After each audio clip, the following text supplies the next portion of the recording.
हार्दिक शुभकामनाएं चंदन डीजे का। आहाँ के जुदाई हमर जान लेने जाइया, आहाँ के जुदाई हमर जान लेने जाइया। फारैया करे जिया, फारैया करे हमरा एहन बुझाइया।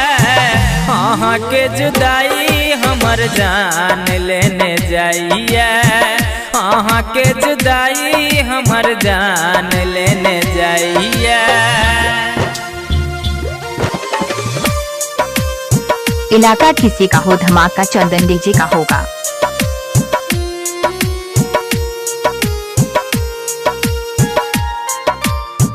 नैना के वार सा हमरा फंसा का धोखा देली प्यार में दीवाना बना का।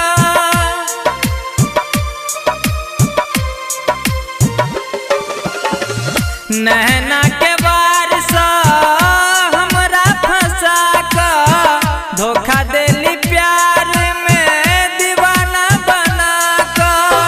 धोखा देली प्यार में दीवाना बना का। आहाँ के चेहरा ये, आहाँ के चेहरा नजर सन जाइया। आहाँ के जुदाई हमर जान लेने जाइया, आहाँ के जुदाई हमर जान लेने जाइया। कतैया चंदन डीजे दरभंगा के संपर्क करें। Mobile number 62 029 96 5 12।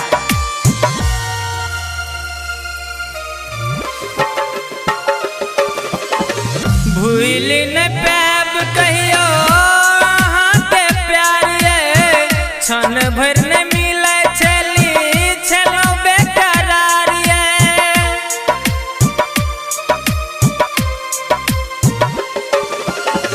भूल न पैब कहियो आहाँ के प्यार ये, क्षण भर न मिले चली छलो बेकरार ये। क्षण भर न मिले चली छलो बेकरार ये। दिल जे दुखेलो ये,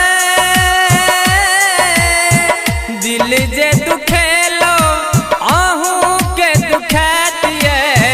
आहाँ के जुदाई हमर जान लेने जाइया, आहाँ के जुदाई हमर जान लेने जाइया। हार्दिक शुभकामनाएं चंदन डीजे का।